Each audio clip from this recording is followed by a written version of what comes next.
Hello and thank you for joining us for KREM 2 News at noon. I am Rican Gallo. Laura Papetti is off today. Well, breaking news to tell you about.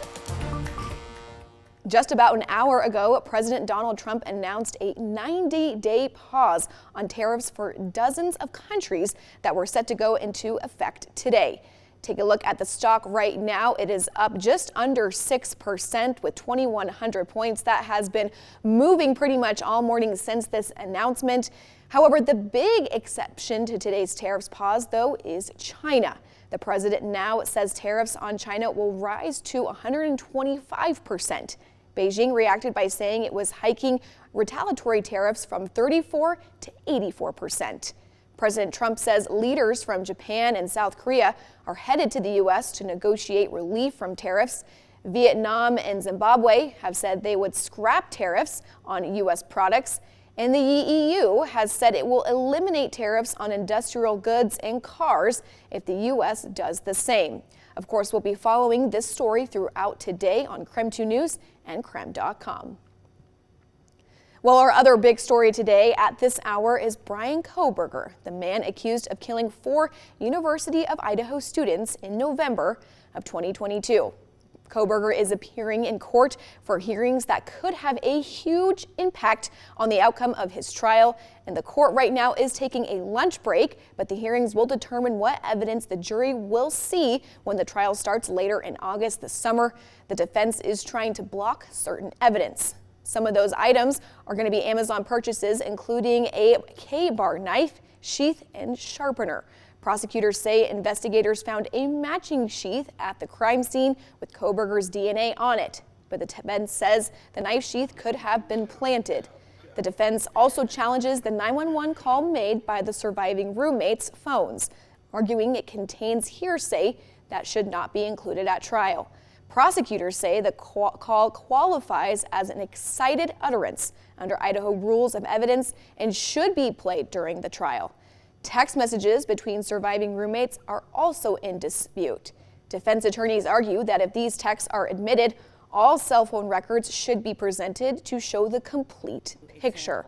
Prosecutors maintain the selected texts adequately portray the timeline between the murders and the 911 call. Kohberger's trial is scheduled to begin in August, with the outcome of this week's hearings potentially shaping the prosecution's case. Well, right now, the Spokane Fire Department is investigating a deadly fire on Spokane's South Hill.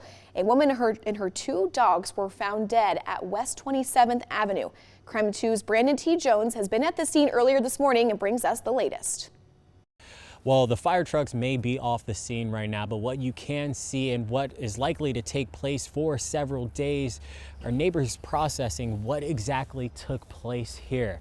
12:42 a.m. this morning, that's when fire crews told us they first got the call about a home in flames. They responded within 4 minutes, but by the time they got here to this area, they said the woman who lived inside of the home was killed because of the fire, and the 2 dogs who lived inside of the home with her were also killed as well. We've had a chance to talk with neighbors throughout this entire time since that fire and those flames being extinguished. Here's a snippet at one of those conversations we had a chance to have. Really scary, because I believe they had lights on it too, so you could see all the orange flames and tons of smoke, and terrifying, yeah.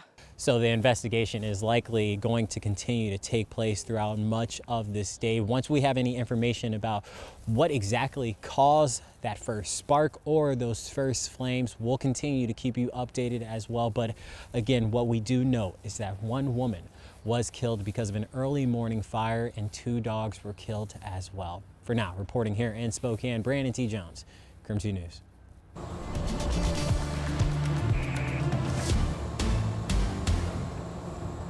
Well, turning things over to the outside, the rain has maybe gone away and now we're seeing some sunshine, which I wore my cap sleeves for specifically. So our meteorologist, Thomas Patrick, you're outside right now. Tell us what is happening out there. Are we going to see the sun stick around?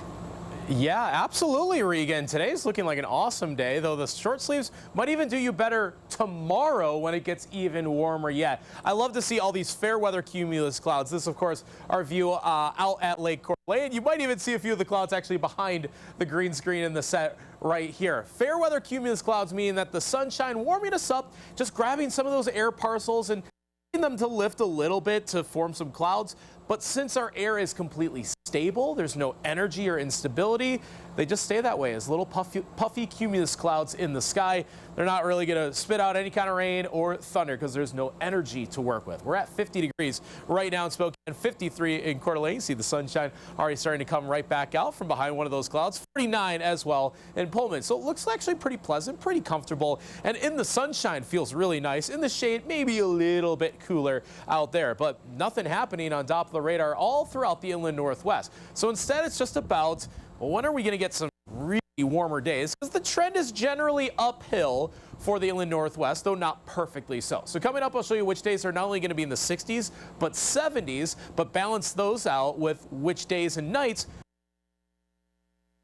So a lot to cover in your 7-day forecast in just a few minutes here. Well, thank you, Thomas. And heads up for drivers starting tomorrow. The Washington Department of Transportation will start using cameras to find people who are speeding. They are setting the cameras upon eastbound I-90 between the Liberty Lake and State Line exits. WashDOT say the program is a pilot program, and the goal is to change drivers' behavior and prevent collisions. For now, if you get caught, WashDOT will mail you a courtesy notice instead of an actual ticket. And we are continuing to track the federal funding cuts fallout.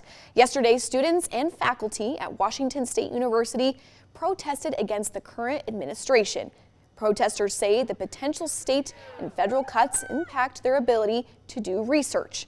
On the federal level, WSU has already lost about $5 million in support from National Institute of Health grants. If other cuts continue, the university could lose almost $24 million. Every year, Washington State as a whole is projecting a budget deficit of $16 billion over the next 4 years. The state is figuring out how to make up the loss, which could hurt state funding for public universities as well. Some people have sort of described it as universities being in a vice here in the state of Washington. We're losing those federal dollars and potentially losing those state dollars as well. To fight these funding issues, WSU already started a hiring freeze. They say they need to save as much money as possible. Across the nation, the Trump administration is quietly revoking the visas of some international college students, which is affecting universities here in the inland northwest. In a letter on Monday, Gonzaga President Thane McCullough said the federal government revoked visas for 2 of its international students. And as our Shannon Mowdy found out, many universities are saying they're finding these without any heads up from the government. From California to Arizona, was a violation of the Constitution. Minneapolis to Spokane, international student visas are being canceled. Many of these revocations done without the federal government alerting the school. That was the case at Gonzaga, according to President Thane McCullough. In a letter sent Monday, he announced 2 international students' records were wiped and visas revoked, a change only discovered during a regular review of a federal database. Gonzaga leadership declined an interview Tuesday, saying the letter serves as its statement for now. GU didn't give a reason for the revocations, if there is one, citing student privacy. But the Trump administration has been pretty clear why some of these revocations are happening. We have a right to deny your visa. I think it would make sense to deny your visa. We're going to err on the side of caution. We are not going to be importing activists into the United States. They're here to study. They're here to go to class. They're not here to lead activist movements. In a January executive order, President Trump stated he'd revoke visas of all students who protested against Israel and the war in Gaza. Free Palestine! Gonzaga students and faculty held several pro-Palestinian protests last year. GU isn't the only Northwest school to see student visas canceled. 9 University of Washington students and recent grads had their legal documents pulled, according to UW, due to immigration status violation. UW said no additional details were provided, but said there's no indication these cancellations were due to activism. An undergrad student at Washington State University also had their visa revoked. The university says the student chose to leave the country in December. There are reports at least 2 University of Idaho students have also been impacted.